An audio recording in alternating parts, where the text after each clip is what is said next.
House Reviews and Podcasts, the place where we talk about movies, TV shows, and video games, because hey, whatever we want to talk about's on the house. Joining me as always is Dave.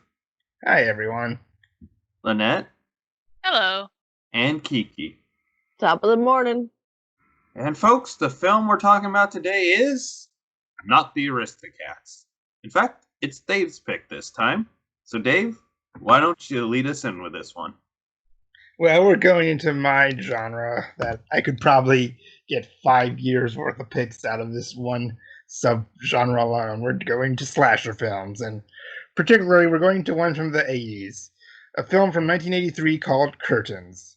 It's about a pervy director who, after leaving his main star to basically rot in an asylum, he invites 6 young actresses to his manor for a casting session, which is like we can figure out what he really wants immediately. But after his main actress, Samantha, manages to escape and reach the mansion, the young starlets start to get killed one by one by a mysterious killer in a hag mask. And just what is going on? You'll have to watch the movie to find out, or just listen to the spoiler section we do later. And folks, before we get much deeper, I just want to give a real quick trigger warning for people. There are themes of sexual abuse featured throughout this podcast review because it's a pretty big topic in the film. So if that's a trigger for you, we totally understand if you don't want to sit through and listen to this one. We just want to give you a heads up. Okay, so I'll let you guys go first. In general, what were your thoughts? I really like this movie. I mean, I don't like saying that this is smarter than what the genre should be, because I think any genre can come up with pure garbage and also deep thoughts, but this, for an 80s slasher, covers way more topics and mature themes than you would expect. I was actually pleasantly surprised. At the beginning, I wasn't too sure I was going to like it, but about halfway through, I was like, yeah, this is actually pretty great, given that it was, I guess, choppily put together, is what to say. We'll get into that. Choppily. Yeah. Would you say it was slashed to pieces, maybe? Yes. But yes, I really liked it. It's definitely, I would recommend watching it at least once in your life. Well, I hate to be the wet blanket in the group, but I actually, it's, to be fair, it's really not my genre. I'm not a huge fan of whodunits. I'm not a huge fan of slasher flicks, and this was both. So I was pretty bored. I hate to be a bummer, and that's not to say that it's a bad movie or anything. It just wasn't really my thing. Okay, and as for me, I only discovered this movie about 2 years ago, ironically enough, when I was Googling whodunit slasher films, but just the fact that this was a slasher movie that was about something, for lack of a better term, and there is some genuinely good acting, and the mystery is solved in this. This is, in terms of ones from the 80s that were one-shots that didn't get a franchise, like, this is probably in my top 5 of that category. And what we said earlier about how the movie feels rather choppy, the backstory on this is fascinating. Basically, the backstory of this movie is the producer, a man named Peter Simpson, saw how the film Terror Train underperformed at the box office, and he blamed it on the fact it was focusing on a younger cast, so he wanted to make a slasher movie for adults, about adults. And so they got the screenwriter of Prom Night and the director he hired, a man named Richard Shupka. They had very differing takes on what they wanted to do with the material. Like, the director, the original one, wanted to make it a more subtle psychological thriller where, like, there'd still be kills, but it'd be less like of a big in the way slasher movies get, while the producer simply wanted a slasher movie, and there was constant fighting on the set to the point that the director walked off with having shot only about 45 minutes worth of footage. And so eventually, over the next 2 years, like, there were various rewrites and reshoots to the point some of the stars thought the film was never going to be finished. But eventually, a completed form was released in '83, and it's the movie we have now. Which I'll just say, knowing all that backstory, the fact that this film is so well put together, I mean, realistically, aside from the last act maybe going a little too quick, it's the rest of the film feels like it was just one coherent vision throughout almost. I mean, yeah, I wouldn't have noticed. I mean, I'm told, and I read that article that you sent earlier about how obvious it is that some of the scenes were shot later, and it's like it wasn't obvious to me. I thought it was pretty well put together. I couldn't tell that things were shot at different times, but to me, it felt like it. Like I said, it was like very choppily put together. Like it flowed in its own special way, but at the same time, it didn't. Like it felt like you have your puzzle pieces together and they don't fit, so you just like start hammering them down with your fist, but it somehow worked together. I mean, like, something I noticed on rewatches is how there actually isn't a main character per se. Like, no one's really the main focus of the movie. Yeah. And often a lot of scenes, like, they just, when it goes through the next one, it doesn't flow naturally. It just, something else is happening. Really? There's no main character? I thought that the lady who got put in the asylum, I thought for sure, like, I mean, I thought she's pretty much is the main character. She is, like, maybe the first half, but, like, she's mostly not Okay, around. yeah, that latter part, I guess She she sort of definitely slides out of disappears there the for a center. while. But I have to say, like, this has legit some of the best acting I've seen in an 80s slasher. Mm-hmm. Oh yeah. Like, I'm thinking of one particular scene. Well, I'll have to get into spoilers for that a little bit. So, you guys got anything to say before we head into the spoilers section, or you want to just dive right in? I'm good. I feel Okay, like we can't really get to the meat of stuff without getting into the spoilers. Yeah. It's a I mean, murder that's what it mystery and a basically is for most whodunit, of the so it's kind of nature of the Yeah. beast. Hmm. You good with that, Dave? Sure. So, as I was saying, as we said already, there are basically a bunch of actresses competing for a role.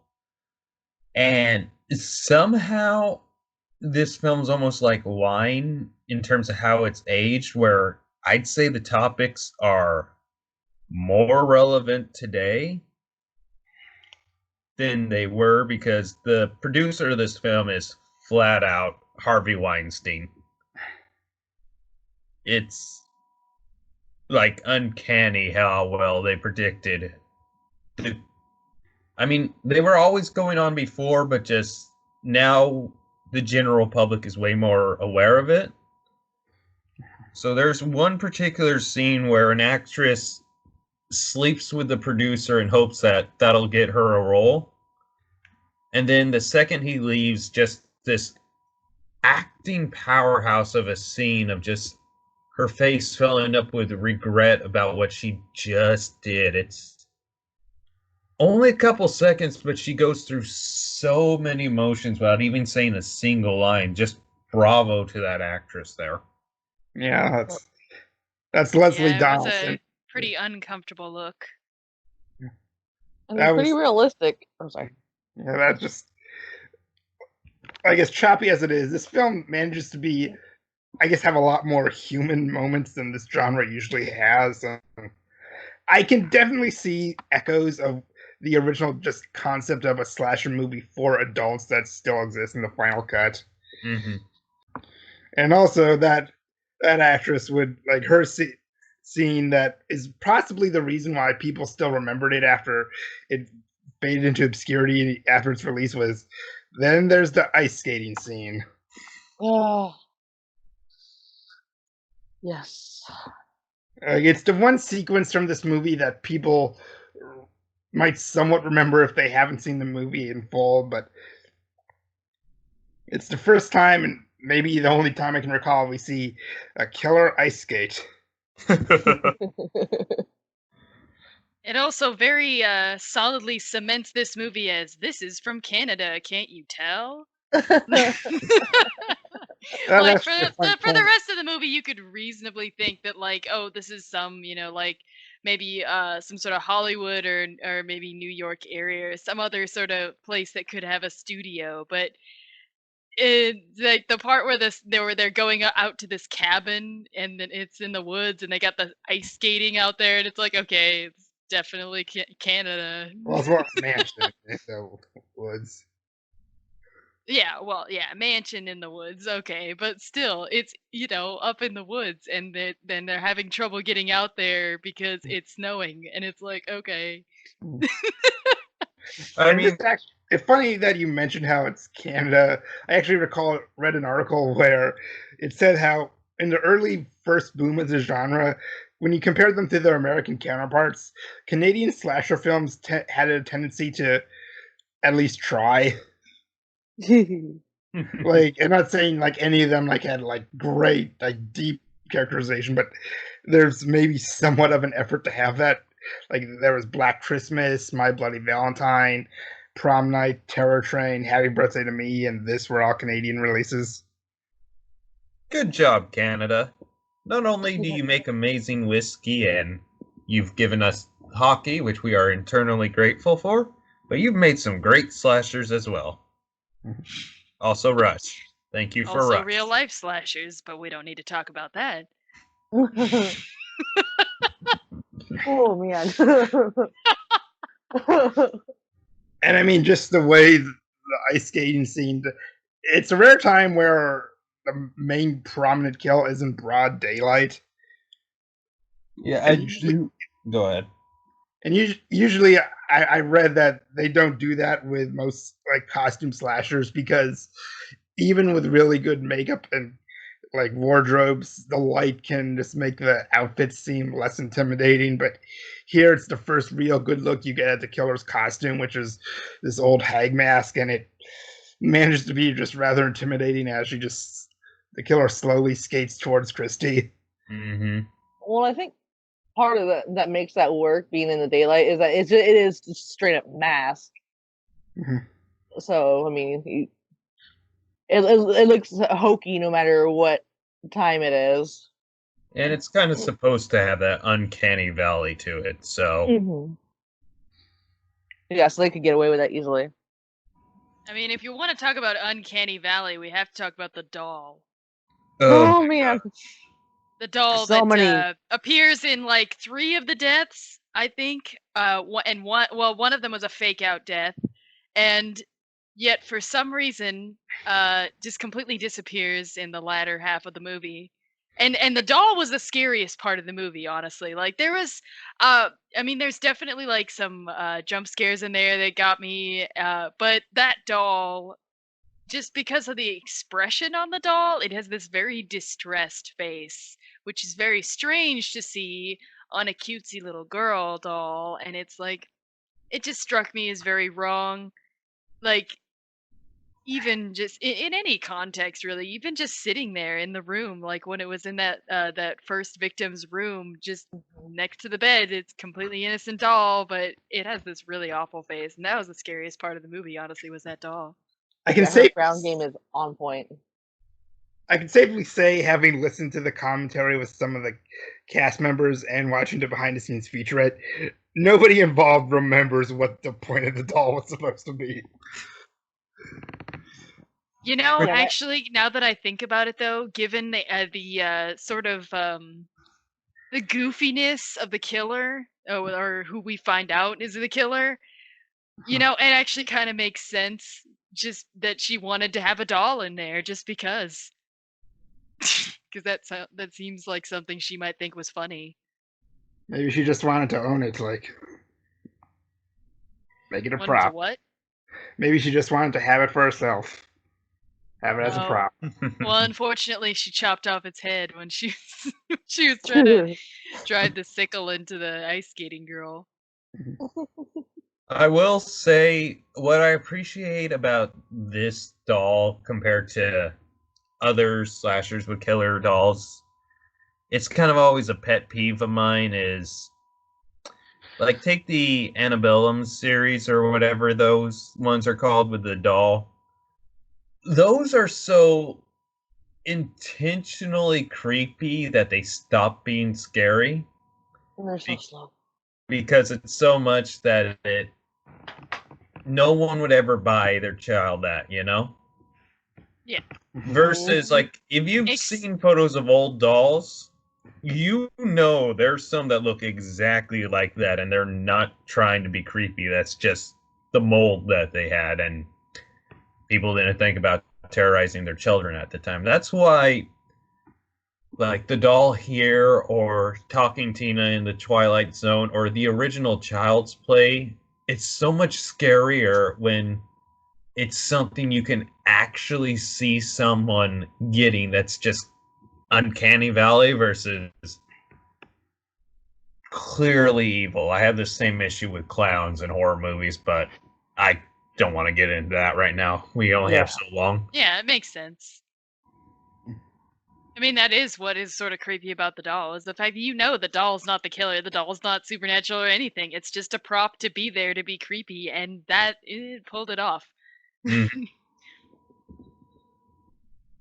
I have to say, like the first like fake out kill where she's driving on the road and sees the doll. Like I know one of the changes to that originally that was her real death. They didn't do the dream sequence fake out, but and I could imagine like in an earlier like maybe in the first draft because the roadside scene was something the original director shot. I could see that a longer version of that was might have been the original opening to the movie. Mm-hmm. Because I think And the first one definitively said that the first 25 minutes were not anything he shot. you can tell it's kind of a disjointed from those opening 20 minutes to like the next 20 minutes. There's definitely a bit of a tonal change throughout it that just doesn't The flavor. quite add up. I mean, for a movie where it's trapped at an isolated house premise, they don't actually get to the mansion until the 30-minute mark. Mm-hmm. Although I do like how this film was self-aware enough to kind of call out some things. Like they flat out mention a casting couch. They flat out Yeah, the make casting and then jacuzzi. there were none reference. Although I will admit I did have a major issue. The producer's name is Stryker, which I cannot hear that name without thinking of the police character from Mortal Kombat. So I ended up just calling him Harvey Weinstein throughout the entire movie, and boy, does that boot fit. Yeah. So why did the groundskeeper die? I couldn't really I couldn't really understand the motivation behind him drowning in the jacuzzi. Because it's like, okay, everybody else, Oh they my had a god. reason, but Okay, the motive I can't like determine, but there is like the story behind what his death originally was. Okay, during halfway through, you see him take off on a snowmobile, and you don't see him later till he's dead. Originally, he was going to get killed while on the snowmobile, and it would come crashing through the wall. They shot it, but they opted not to use it. But they kept a little bit of footage, and later there's a scene where Stryker just gets shot to death along with Brooke, and they fall out the window. And then as they fall, they edit in like a little bit of the crash through the window sequence, and it to create the illusion these bodies defied the laws of physics and gravity. Yeah, actually, during that scene, I watched this film twice now. First was just Dave recommending it to me, and the second I watched it last night just to. Well, honestly, I enjoyed it and wanted to rewatch the film, to be frank. So you do like briefly for like an eighth of a second see the snowmobile start to go through the window before they cut away.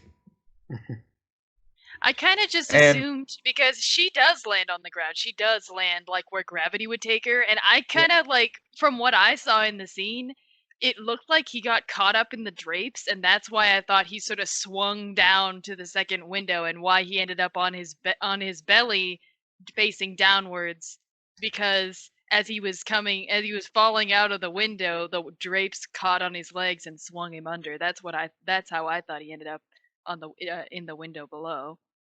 And also, like, the groundskeeper is played by Michael Wincott, who was top dollar in the original Crow.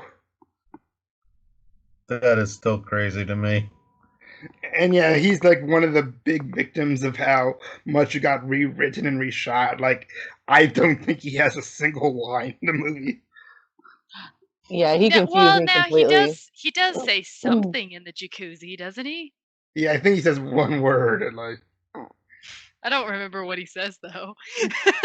And But that's just, still even though with the explanation of like him dying on a snowmobile, that doesn't explain why he dies though, because there's no motive there. I mean, with Stryker and the older actress dying, they got shot by the asylum lady because she hated what Stryker did to her, but.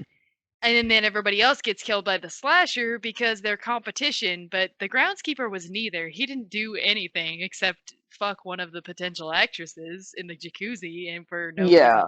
reason. maybe well, he had a good enough. I'll make an argument for that. What She's a did- what- crazy person. Oh, come on, that's not a good enough reason. Or maybe if I Oh had my to, like, word. make a guess, like maybe the groundskeeper had a good enough relationship with Stryker that he could get the one he slept with the part based on recommendation. Yeah. Well, I kind of get why. I mean, I can understand why with that one actress. I don't even remember who slept with the groundskeeper. It was Why the one? musician, like, her name actually doesn't get said in the movie, but her character's name is supposed to be Tara, and like she gets the like big final chase through a prop warehouse, which is just Oh, that suddenly lady. there. Okay.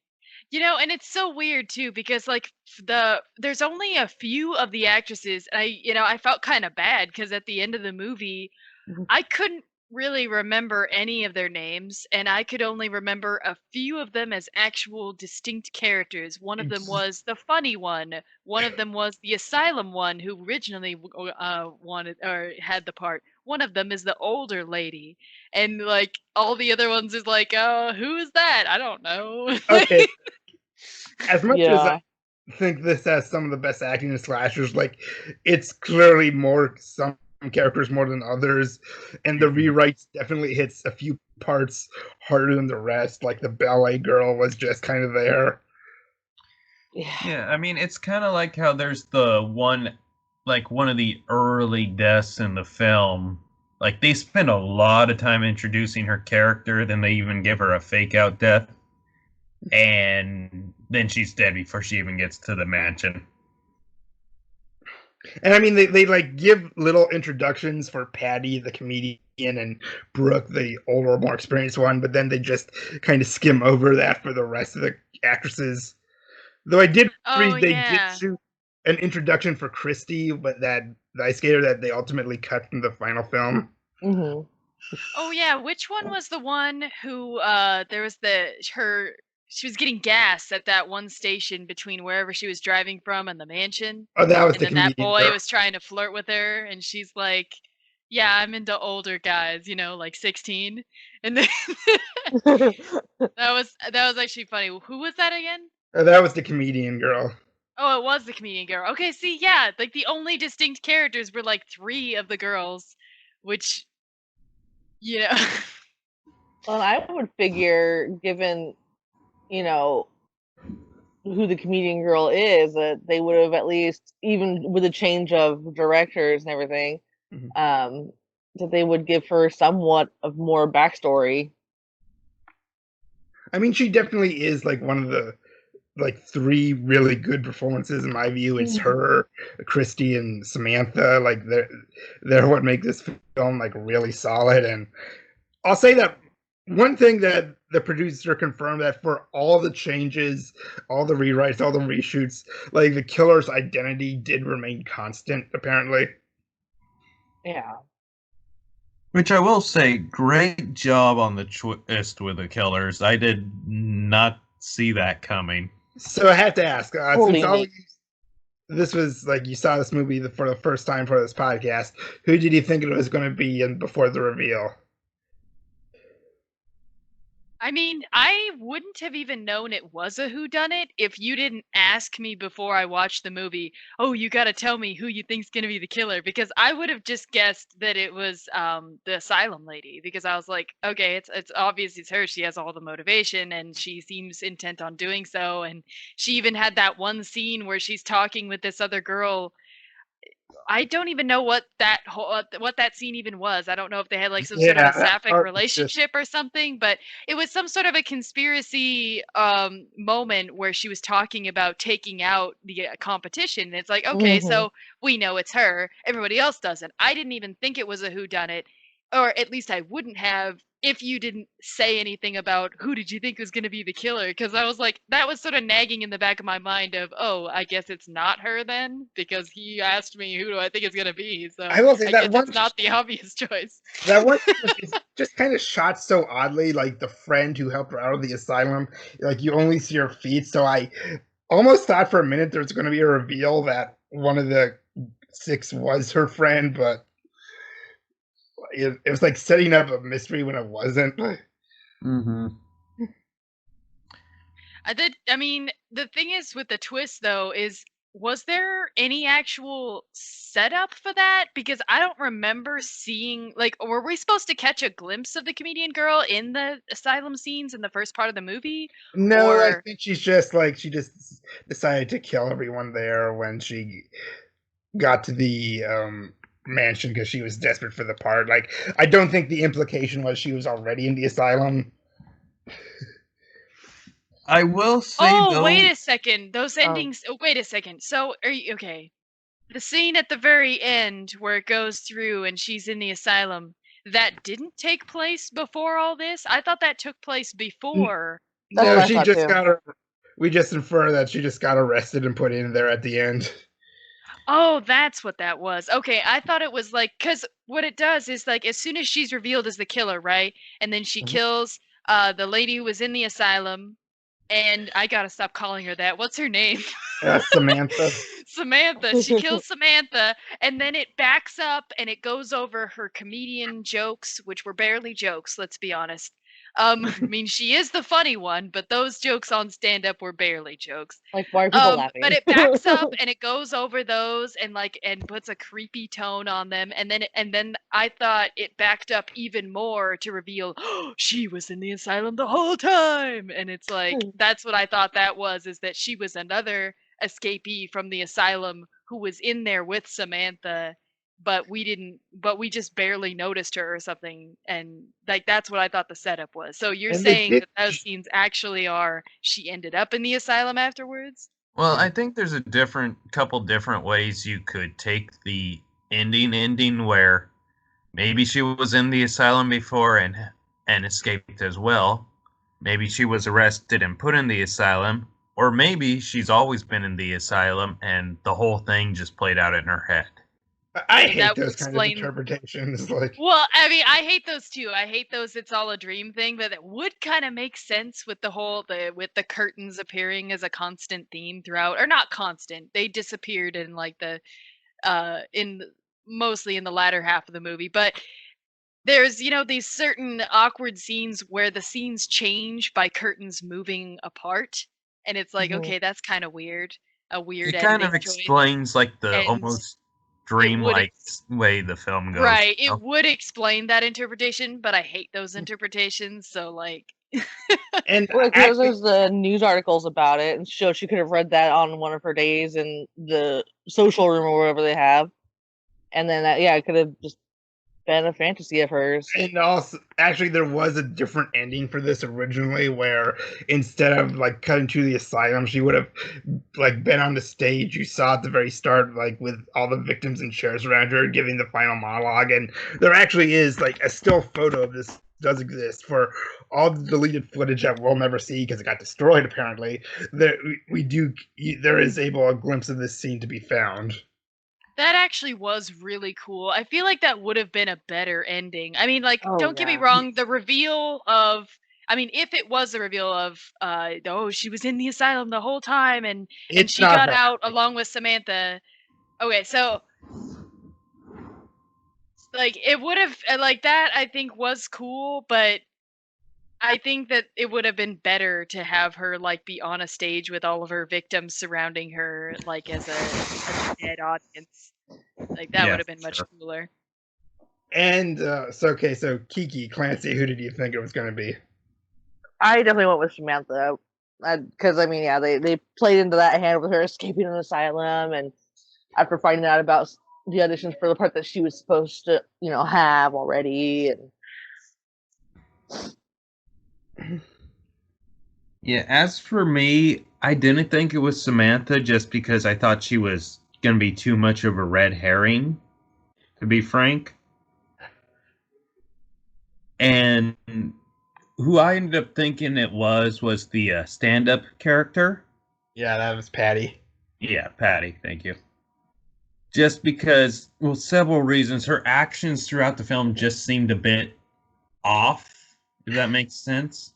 And upon rewatching the film, there is something I noticed during her stand-up scene, and you know how we were commenting on the not great jokes and all. Yeah. If you actually are rewatching the scene, this is something I picked up only on my second viewing.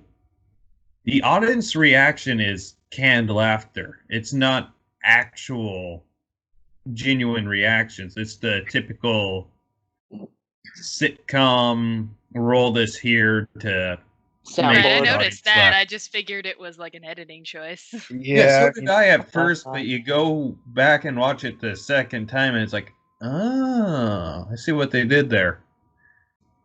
I guess as like just a random scene that isn't really that plot relevant, but I liked it anyways. When she's playing with the puppet she brought, and the older experienced actress seems to just like it. Yeah. Wait, what are you talking about? The Like puppets. it's like on the first night before like the ice skating kill where she and Brooke are sharing a room, and she just has like that dog and snake puppets, and she's just playing with them. Oh, I loved the puppet scene. It was so funny. That was the first time she was actually funny. Okay, no, wait. That comment she said to that boy, but I didn't recognize they were the same person at the time. Because I couldn't tell who was who, and it didn't matter. They were all gonna die, so. But like the puppet scene is the best scene in the whole movie. That was funny. I'm curious as to how Stryker decided to choose these people. Like, where did he hear about them? And, or did, like, I don't know, did he have some casting director that wasn't included in the movie? I don't know. Like, other than Samantha, where the heck did he hear about these people? Well, Okay, I well- think he was thinking with his head and not the head you're thinking of. But Well, I mean, they all like have been people from TV. Like there was an established actress, a comedian who they do mention was on TV, like a musician who was probably in music videos, a ballet dancer who I could see like maybe in a theater, and also an ice skater who maybe that one's a weird choice, like an ice skater, like yeah, that's like all these like yeah, and even with that, like you would think he would want people with acting experience to play a part with such gravity to it. And I would say like the other really good acting moment is when Patty like tries to do the solo audition for Stryker downstairs, and like she gets pissed, and like for all her like giddiness and like quirkiness, she shows a moment of vulnerability when she just tells him off right there. Mm-hmm. Yeah. Another moment that this adds to the creep factor of Stryker, but there's a scene between two of the actresses where he's making them kind of feel up each other. And the sheer uncomfortableness of how both the actresses are in that scene. And then you just have Stryker come in, and it's so clear he's wanting this done for his own wank collection, you know? So it's such an uncomfortable scene, and you feel every moment of it. And there's actually a bit of trivia about that part. Like they got a body double to do like the exposed chest shot, and the double was actually the wife of Gene Simmons. Yeah. That's crazy. I thought it was a really strange choice to make the girl act so uncomfortable with touching a boob, because it was like, okay, you are an actress, right? You know the concept of getting into the mindset of another person. How hard could it be to get into the mindset of, oh yeah, my coworker's attractive or something like that? It just doesn't seem like it would be that hard of a thing to act. So it seemed very strange that they made the choice to make her so uncomfortable with it. It's like, okay, really? You think she would be terribly uncomfortable? As if that isn't the worst thing she's had to do this weekend? Yeah, I'm sure. There's some actresses who won't do stuff like that, though. Yeah, So, I and mean, go ahead, Kiki. I would say like, sorry, because there are some actresses that definitely refuse to do nude shots. So maybe he was just trying to get them. Maybe she was one like that, and he was trying to get her past that for, yeah, like I said, his own wank collection. I mean, I don't know, because the thing is with Stryker is that it's pretty much a given that all the actresses knew exactly like what kind of a guy he was, and they were discussing at the dinner table, oh yeah, well, what are you willing to do for the part, and they're discussing varying levels of sex that they're willing to have with the guy. And it's just like, I mean, so it's not like any of them were gonna be, or any of them didn't know that, oh, yeah, of course, this guy is inviting us up to the mansion because if we want the part, we're gonna have to fuck him or blow him or something. Mm-hmm. Like, Well, so it's just kind of like, I don't see how that part of the whole experience would be the most uncomfortable part for her. I just thought it was a very strange scene. It didn't make any sense. I'll make a counter argument to your part, Lynette. When they're doing all that scene, it's just a bunch of women by themselves kind of joking around, Mm-hmm. versus in the scene in particular, okay, she's being asked to play a man, which is something she won't have to do for the movie.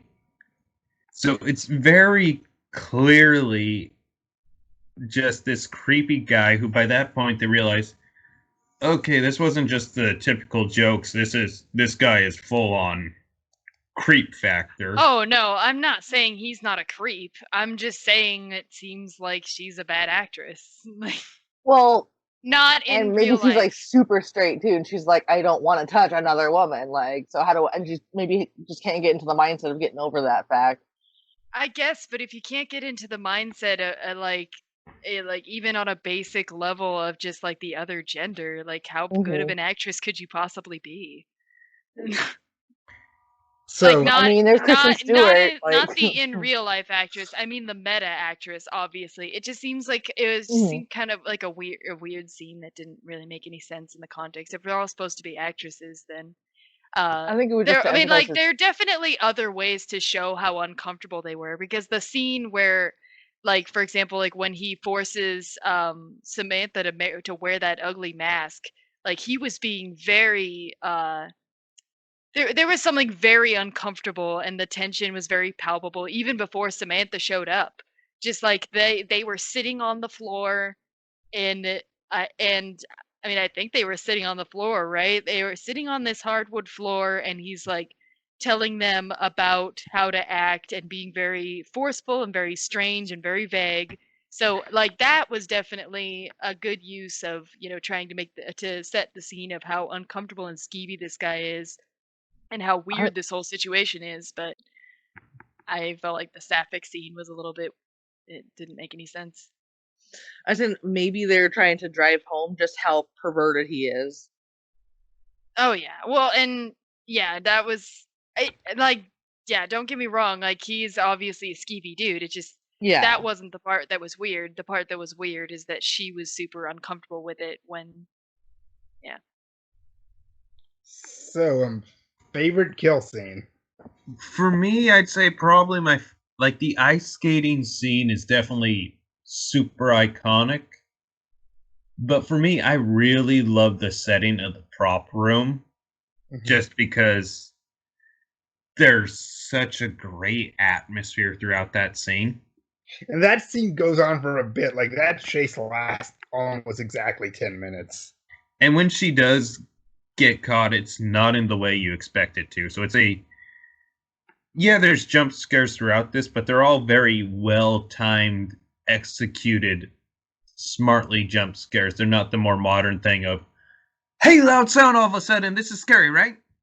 Yeah. And let's see. For me, I would have liked the first actress's like dream death if that had been the actual kill, but the ice skating scene's a high one for me, and just because I like the behind the tree kill, and I know Kiki's gonna have a different take on this, but I also like the ballet dancer's death.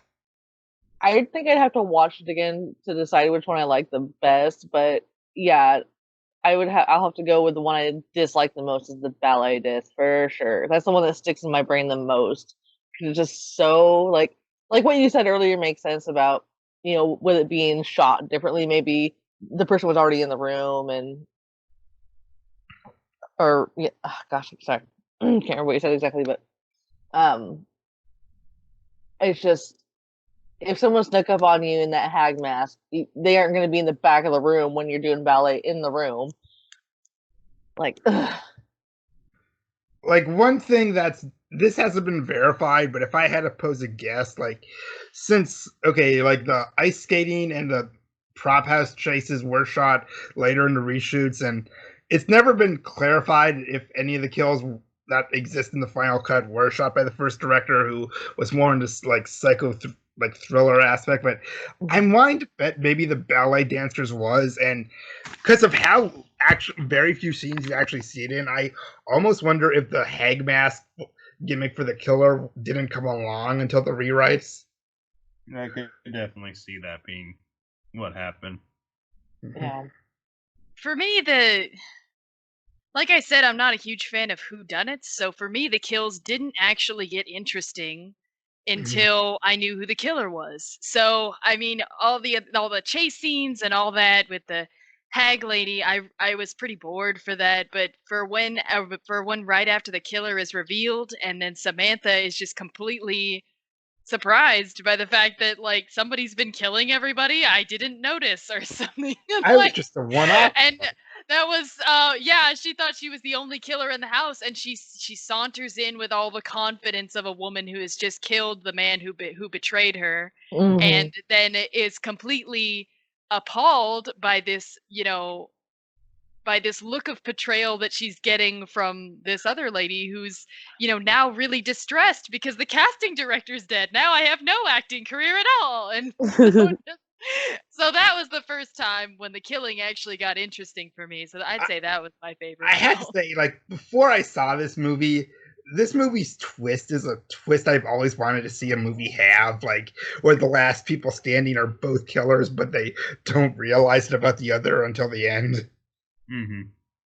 Like so, off topic, but do we want to talk about that scene with the first actress's boyfriend or not? Oh. Oh, that scene. Yeah, that's it. I mean, it was just like the second fake out death, right? Or no, it's the first fake out death. Wait, did that come before or after the dream That's sequence? the It came first one. before. Okay, so yeah, that was the first fake out. I mean, I don't what is there to talk about? It's just a little It's rape just RP. weird. I mean, every now and again, people get into that kind of stuff. Yeah, it's not a thing for.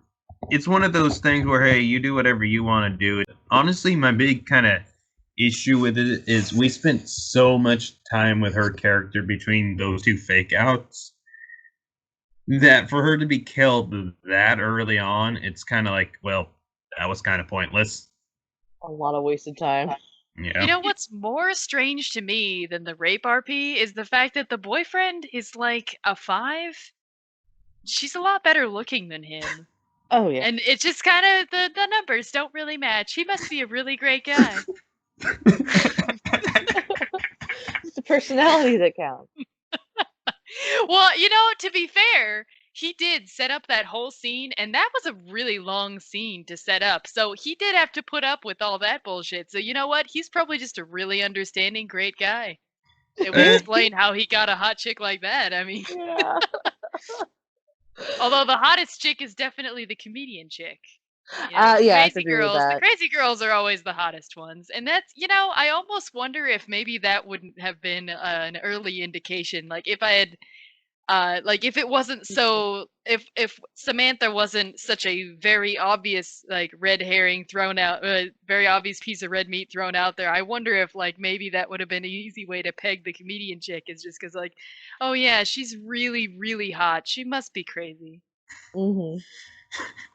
Straight up Harlequin. Oh my gosh, it's the crazy versus hotness factor. Hmm. So Of I have course. to ask, out of all the actresses, who deserved to be Audra? Oh. I mean, Samantha. objectively Samantha deserved it because she earned it, but the thing is that the reason that she didn't get the part was still the same as, before versus after the asylum, right? I mean, and so I feel like the older actress, the fact that she had a much more like, okay, we don't really know that much about Audra's character. All we really know is the vibe that we get from that beginning monologue, right? Uh-huh. But from what I saw between all of the actresses, I feel like the older actress could have pulled off the jilted lover thing a lot more. Just because Samantha didn't quite have it before or after the asylum. And she's got that sort of, well, because she's older and she's a little bit more experienced, she definitely seems a little bit more like the kind of person who would be married for a long time and then betrayed by her husband and then very very sour about that. And she has like that sort of a face, I guess. I feel like if anybody would have been right for the part, it would have been that older I actress. have to say, I like how the opening monologue gets mirrored, like with how Stryker dies. Mhm. Oh yeah, that is true. Yeah, because There's actually a good amount of foreshadowing, like the comedian does this whole thing. It's like, and it's gonna be a whole bunch of women just stabbing each other in the back.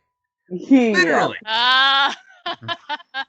It's like the level of foreshadowing is actually pretty good because it's not too heavy handed where you just know right off the bat, like, oh, that's gonna happen. Like, as disjointed as it is, like, it's as a compliment, it kind of makes it not obvious that Patty's the killer. Like, a lot of other whodunit slashers, they kind of have, like, one, like, probably too hard of a dead giveaway at some point. But so, Clancy, Kiki, who should have won? Samantha.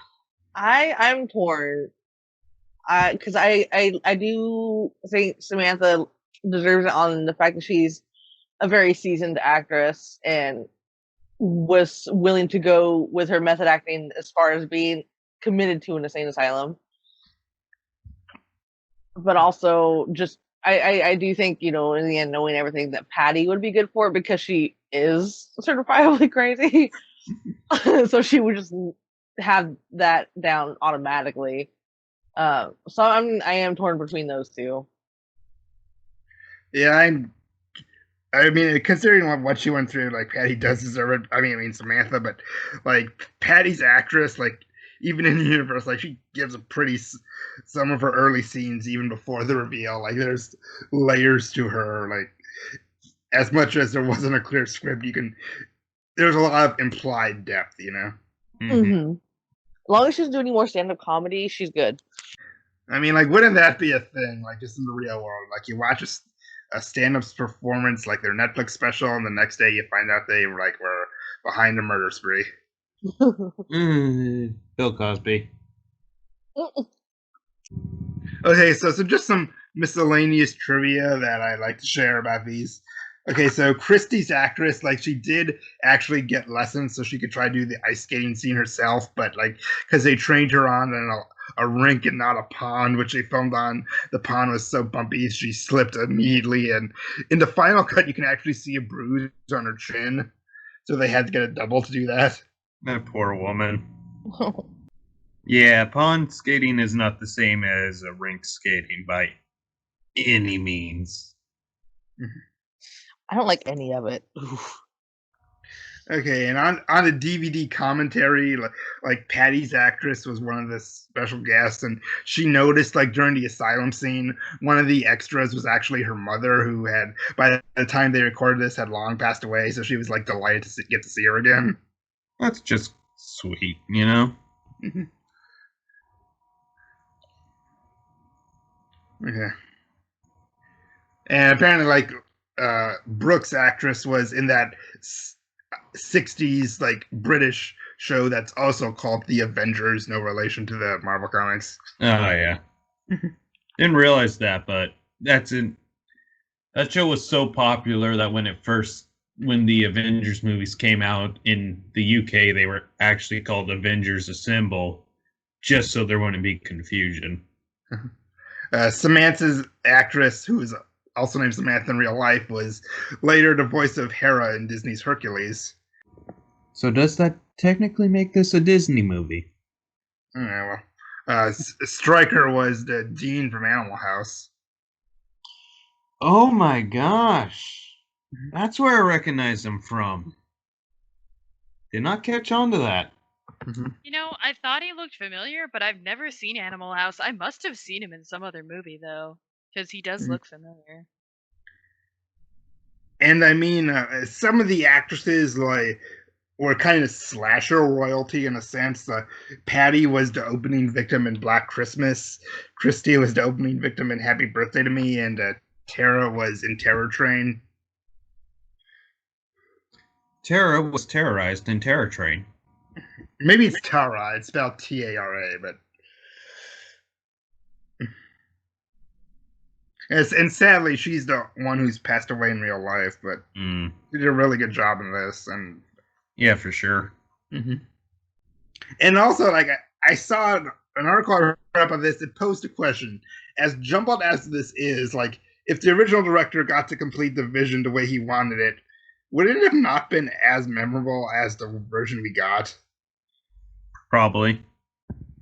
Well, you said the original vision was closer to a whodunit than a slasher, right? Well, I mean, Did it it still more would have been slasher as it went on?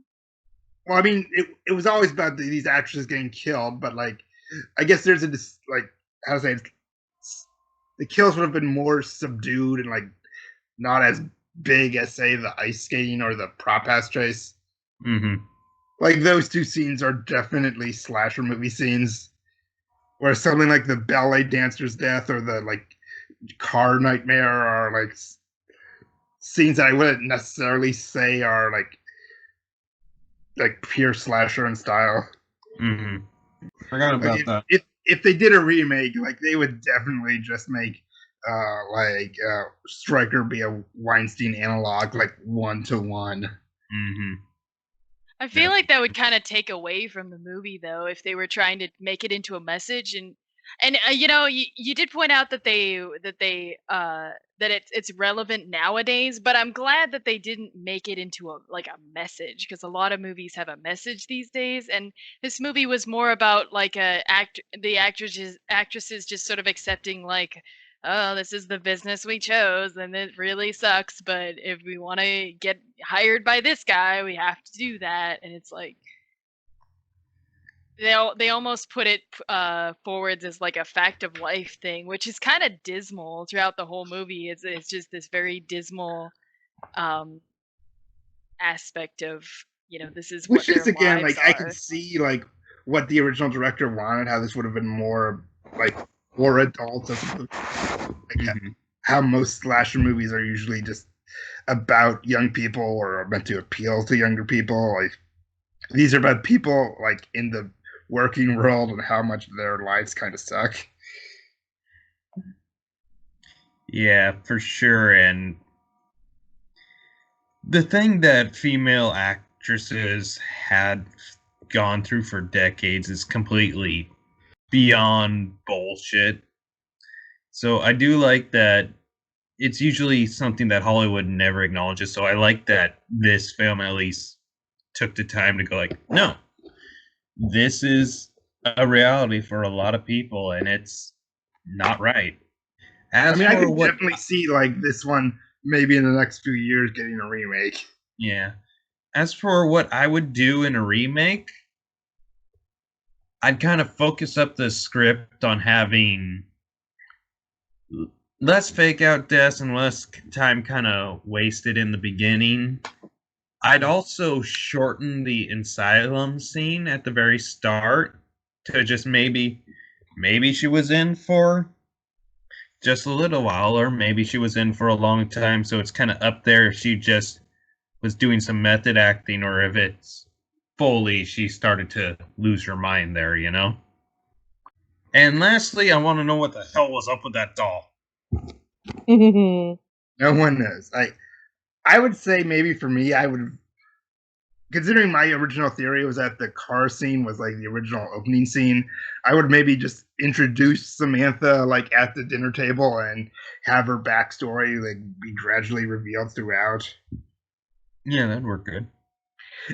But one thing I would keep the same just for sheer what the fuckery, I would want to recreate that window fall. Yeah. Yeah, that'd be good. So, Kiki Lynette, what would you do differently? I mean, I feel like there's not really much I can add because, like I said, it's a whodunit and a slasher, neither of which are really my genre. But yeah, I don't even know. I don't know where I would start. I would definitely have the doll either be explained or just taken away completely, because why? And for me, like, you guys might not agree, but I think if they do redo this movie, I think Rob Zombie would be really good at it, because Yeah. he can make it a lot darker. And I know his movies are super fucked up, but I think he could make it like banging. Oh, I thought I of kinda something. wanna see The that tape. groundskeeper could have a reason for death. That would be Yeah. that would be nice if we could give a reason for the groundskeeper's death. Just like he Yeah. catches the killer or something, or sees something, and it's just like, oh, now he's dead. But instead of like just randomly ending up dead for no reason, it would be nice if we had a reason for his death.